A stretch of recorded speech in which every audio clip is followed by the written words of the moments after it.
My name is Timothy Adegbite and I'm presenting a paper on pure sine wave SPWM microcontroller based active front end. Why the need for a SPWM microcontroller based active front end? The primary and fundamental reason for a SPWM active front end is to improve the power supply quality to the connected loads. The focus in this case is to improve the total harmonic distortion (THD) of the power supply. Nonlinear loads draw currents that are not perfectly sinusoidal, which result in voltage waveform distortion containing harmonics. Harmonics are a form of voltage or current waveform distortion. Harmonics are frequencies that are integer multiples of the waveform fundamental frequency. Thus, harmonic distortion is the degree to which a waveform deviates from its pure sinusoidal value. A common measurement of the cumulative amount of harmonic distortion is the total harmonic distortion (THD), which is the summation of all harmonic components of the voltage or current waveform compared against the fundamental component of the voltage or current waveform expressed as a percentage. Power quality issues like undesirable total harmonic distortion has rendered ineffective many power supply systems by the very fact that the devices to benefit from them suffer pure performance occasioned by the debilitating effect of their THD that is beyond the acceptable threshold. This has caused premature destruction of coils in electromagnetic devices serviced by such unsavory power deliveries. Some sensitive equipment can suffer severe performance setback or become completely inoperable when subjected to supply from such poor power quality units.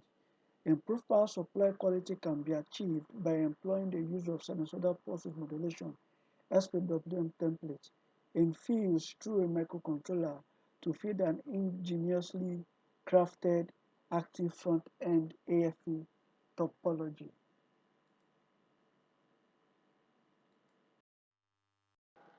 The methodology adopted in this design can be shown in the block diagram. We have the DC to DC converter. The purpose of the DC to DC converter is for voltage conditioning. That is, it converts the input voltage to a specific output voltage that is fed into the H bridge. Then after that, we have the H bridge. The H bridge is an arrangement of electronic switching elements such that it allows for bidirectional flow of current, thus mimicking a traditional alternating current AC. Then after that, definitely we know a transformer can only work on alternating voltages. So the H bridge helps to convert the DC to an alternating voltage and it is fed into the high frequency transformer. This is a special type of transformer which operates at high frequency. The high frequency provides a trade-off of size and number of winding tones. That is, the higher the frequency, the smaller the size and the lower the number of tones we'll be using. Although the conventional E and I transformer, that is the ion core transformer can be used, but the high frequency transformer makes your design smaller. And after then it goes into the filtering cycle. Now this is an LC filtering cycle which helps to remove unwanted frequency components in the waveform. And we know the cutoff frequency F is equals to 1 over 2 pi root LC. Then after then it goes to the load. But between the filtering and the load, we have a feedback cycle. Now, the purpose of the feedback cycles is to provide the state of the output voltage to the pulse width modulation generator. That is, it helps to cater for variations in the output voltage. That is, if the output voltage is getting below the specified voltage, which is 240 volts, it sends that fraction of voltage to the pulse modulation generator. So if it's going below the specified voltage, it increases the duty cycle. and as if it's going above the specified voltage, it decreases the duty cycle. And we have the pulse modulator and the oscillator in one single entity, which is the microcontroller. Then between the pulse modulator generator and the H-bridge is the gate driver, which is also the MOSFET driver. It serves as a buffer, and it helps to increase the fan out of the pulse width modulation generator, such that more and more MOSFETs can be connected to it depending on the power rating. Now, this is an elaborate view of the H-bridge circuit shown earlier in the block diagram.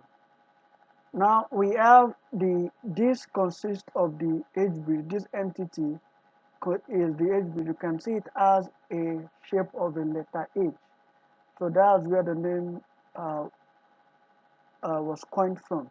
Now this is how this works. I said earlier that it allows for bidirectional flow of current.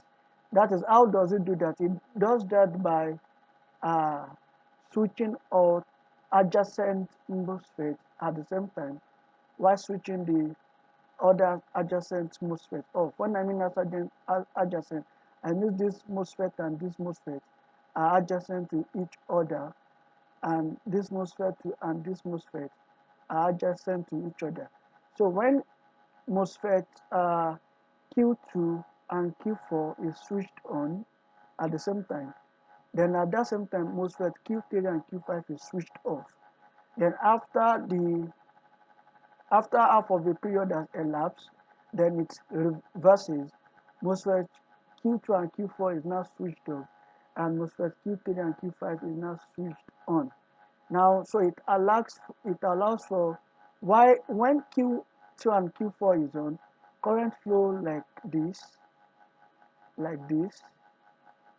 and when Q3 and Q5 is on, current flow like this through the transformer.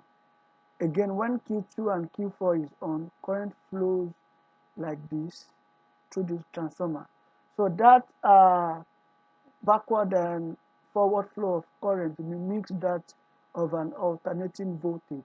Therefore, the transformer is powered on, and it uh, step up the voltage to the specified level we want.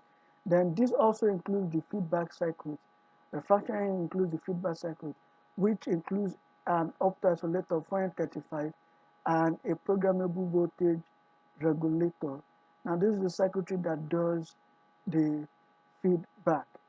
And of course, the number of MOSFET on each legs of the H-bridge can be increased. That is, you can parallel more MOSFET on each leg depending on the current rating of your front end circuitry.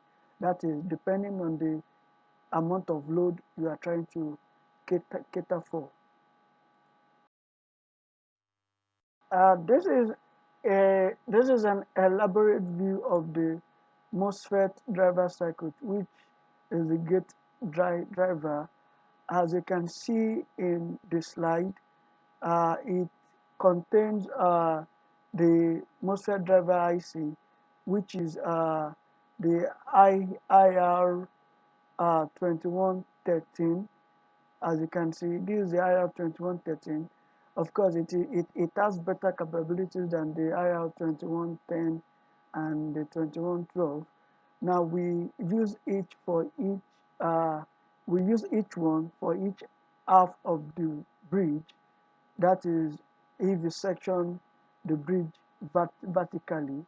Now this caters for half of it, and this caters for half of it.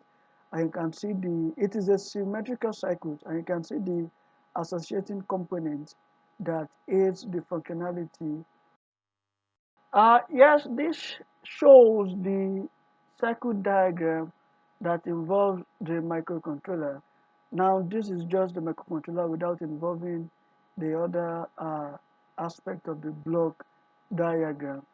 As you can see in the circuit diagram, this is a microcontroller we adopted the use of 16F887. That is because it allows for enhanced pulse width modulation. Now, definitely, we would have used better microcontroller, that is the digital signal processor microcontroller, the DSPs. Uh, they allow for better mathematical computation. They can control several factors by performing some mathematical algorithm on your waveform. But we want to keep the design simple and cost effective, so we decided opting for the microcontroller that can be found easily and is less expensive. Now, the novelty in this design was exhibited in a firmware. That is the firmware that controls the microcontroller. It was written with the insight of having a low harmonic distortion output. Of course, the sine wave was digitally generated, and that's why it's called SPWM, sinusoidal pulse width modulation. So the approach we adopted in generating the SPWM in the microcontroller is where a novelty kicked in. Of course, we can't show the firmware on this platform, but this shows the circuitry of the microcontroller, and you can see all other components that measures the frequency of the pulse width, of the pulse strain. This shows the result of the design, and according to the measurement we took, at the fundamental frequency of 50 Hz, the voltage at that frequency is 240 volts. At the harmonic frequency of 100 Hz, the voltage we have is 1.45 volts. And the harmonic frequency of 150 Hz, the voltage we have here is 2 volts. And of course, they are all AC voltages. Now, computing the total harmonic distortion, we used the formula shown in the slide, which is TDH is equals to root the square root of the summation of your voltages at all the frequency all over the voltage at the fundamental frequency times 100%. Of course, the summation is the voltage in each of the frequencies is squared, and the total summation is the square root of their multiplication is taken divided by the fundamental voltage, that is fundamental voltage at the fundamental frequency. And now our result shows that we have a TDH of 2.9%, which is actually a very appreciable total harmonic distortion. So this shows us that we can uh, power any AC load with our device.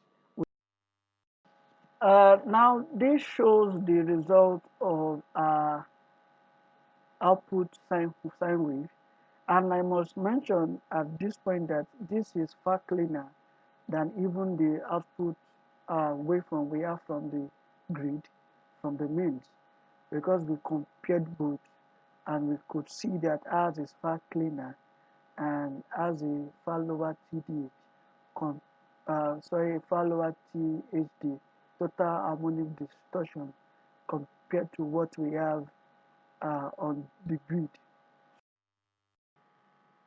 The image on the left-hand side shows the construction stage of the project, while the image on the right-hand side shows the finished and packaged project. I must mention that in the packaged uh, project, we use the conventional iron core EMI transformer as compared to the ferrite core.